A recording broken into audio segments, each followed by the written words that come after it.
प्रिय भाई और बहनों, आज का शुभ संदेश के लिए आप सभी को हम स्वागत करते हैं। अपनी जिंदगी ईश के चरणों में, मैं अपनी जिंदगी ईश के चरणों में समर्पण करता हूँ।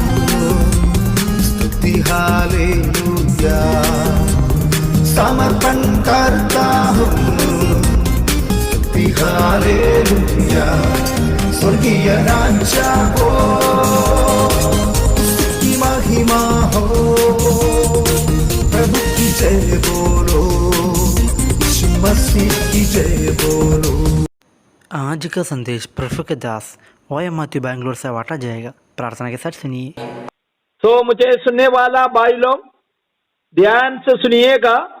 मैं एक दो पद आपके सामने पढ़ना चाहता हूँ।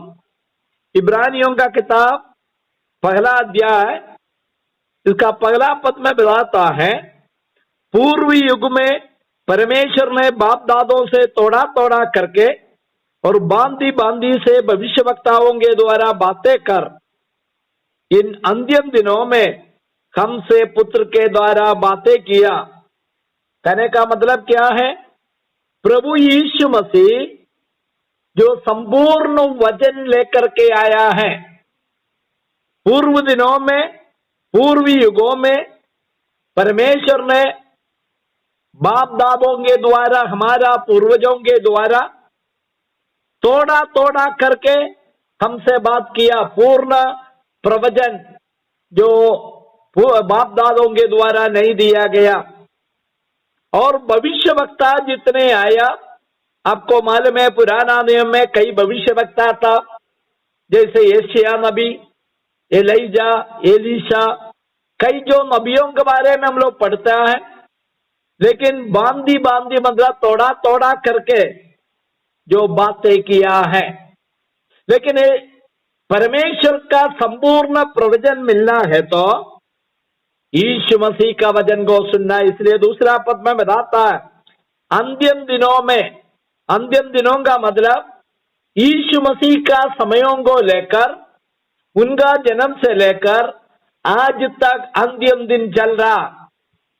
2000 साल से इस अंतिम दिनों का समय में दुनिया चल रहा है। बाइबल के अनुसार मनुष्य का उत्पत्ति होकर लगभग 6000 साल है। ये 6000 साल में यीशु मसीह का जन्म से पहले 4000 साल था।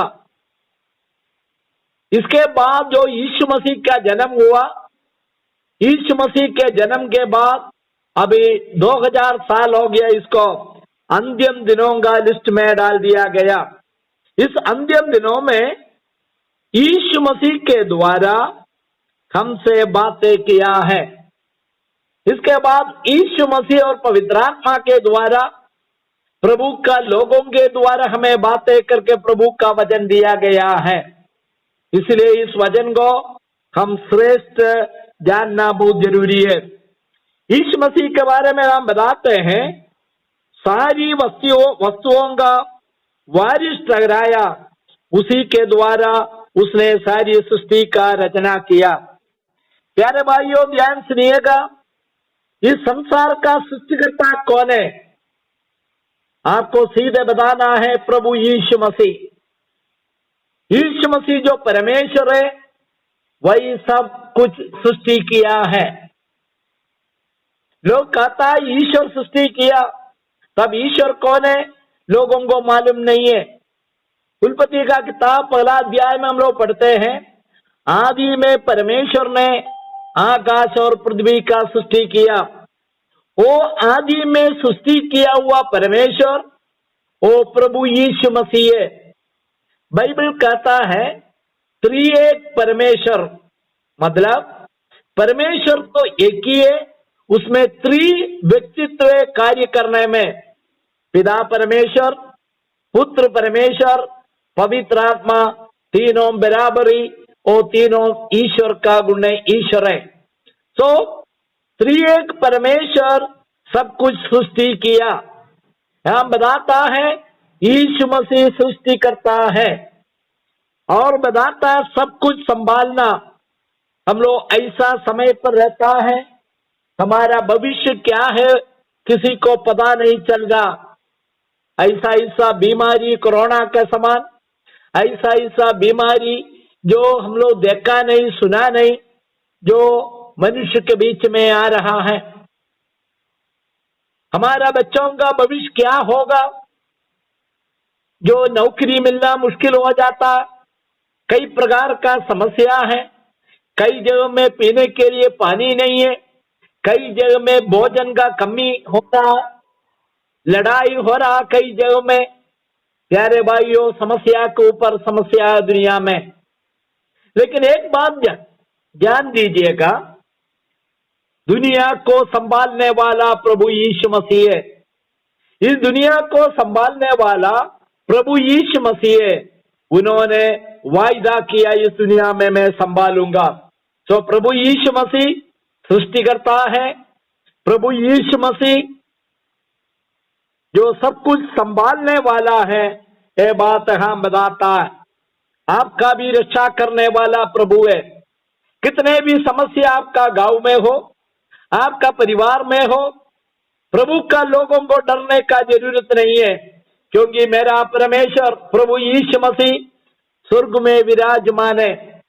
वो महा अधिकार के साथ, परमाधिकारी के रूप में स्वर्ग में विराजमान है। इसलिए हमें चिंता करने का जरूरत नहीं। हमारा सारी चिंता उसी पर डालना, क्योंकि यीशु मसीह हमारे लिए चिंता करता है। पहला पत्रस का किताब 5वां अध्याय 7वां पद। इसके बाद बताता तीसरा पद में, ओ महत्वपूर्ण बात है, प्रभु यीशु मसीह परमेश्वर का महिमा का प्रकाश है और उसका तत्व का छाप है। मतलब यदि किसी को परमेश्वर को जानना है तो यीशु मसीह को जानना है। मैंने पहले भी बताया, मसीह परमेश्वर का पूर्ण प्रकाशन है। जीवित परमेश्वर को जानना यीशु मसीह के बिना कभी संभव नहीं है। आज दुनिया बताता है यीशु मसीह ईसाई लोगों का परमेश्वर है, लेकिन नहीं, सारा मानव जाति का परमेश्वर है। प्रभु सहायता करे मुझे सुनने वाला सभी लोग इस सच्चाई को जानने के लिए प्रभु सहायता करे। प्रभु के नाम की स्तुति हो, आमीन।